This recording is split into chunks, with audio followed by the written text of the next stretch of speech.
We got this kitchen machine here, which has let the magic smoke out. It's a Kenwood Chef. And here you're supposed to put these spirals and different things, and it mixes around things in the bowl which should come here. There's the speed knob. How much speed you should have on this thingy. So if you remove that, and there should be a spring in there.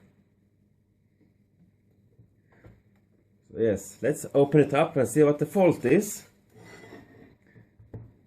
How should I take this apart? Maybe something down here. I don't see any screws. Unless the one screw on the bottom here. We can raise it up like this. You can see some parts of the motor inside of it. And it is some kind of thermal protection reset. Maybe. Yes, we got one screw here. It seems that the other one is missing. So I'll put a new screw there.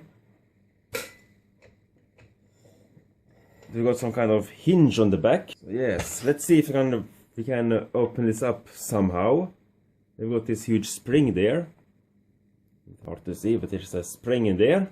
I removed the one screw which was holding this part to this frame here, and the whole thing came loose like this.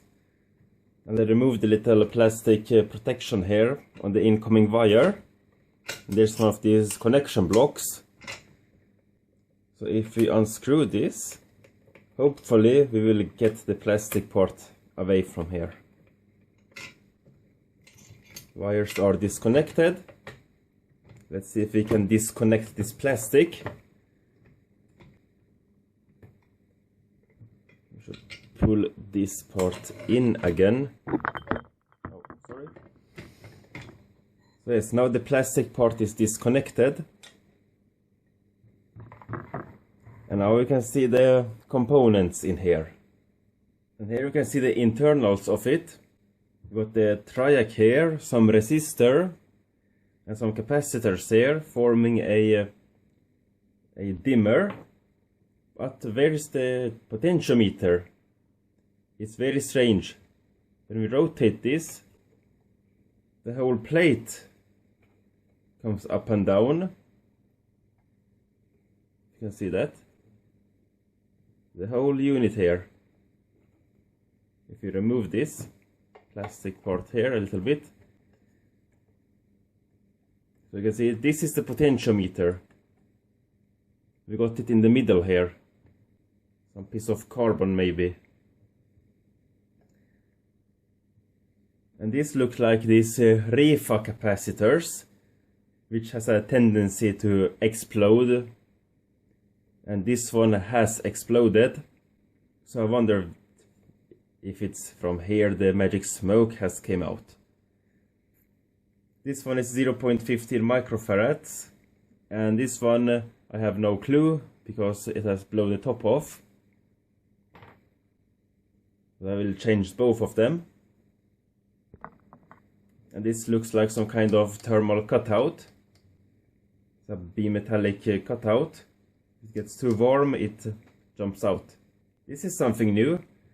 We got on these capacitors, F0 or FO, 3.8 megahertz. And on this one, FO or F0 is 7 megahertz. What the hell is that? Is it some kind of that it can handle that frequency, or this one here should be one of these X2 capacitors. This one is connected directly across the mains, and this one is in the timing circuit of the triac. Now let's find some capacitors for it. Let's see if we can have some luck. Here we can see the bad capacitors. So I'm going to change this one as well, because this will explode in some weeks anyway. And here's that one that exploded. You can see it looks like it's been shorted very badly. So yes, Let's put these two new capacitors in there and see if it works better. These are two X2 capacitors. This one is 0.22 microfarads and this one is 0.1 microfarad. This one will go across the mains and this will go in the timing circuit. Yes, and now the capacitors are in place. And I connect these cable lugs on these wires. Will be much better with those. Yes, like this. Now let's put everything back together again. Yes, now the plastic part is in place. And we only got this screw. So let's screw that one and put two new ones in there instead. Now it's nicely screwed back in place. And let's fix the knob here. Now everything is back together. Let's plug it in and see if it explodes. Nothing happened. Let's turn it on. Oh, it does nothing. Damn it.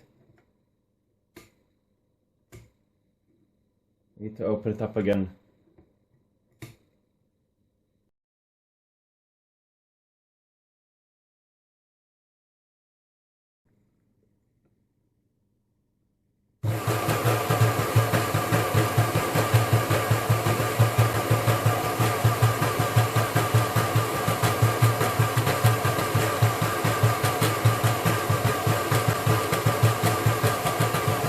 Sounds like it's not secured very well.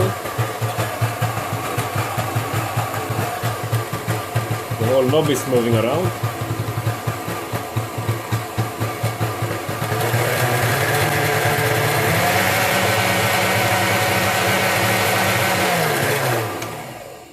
Yes, but I think it's good. Hopefully this thing will work another while. Just hope you found this video interesting. And thanks for watching.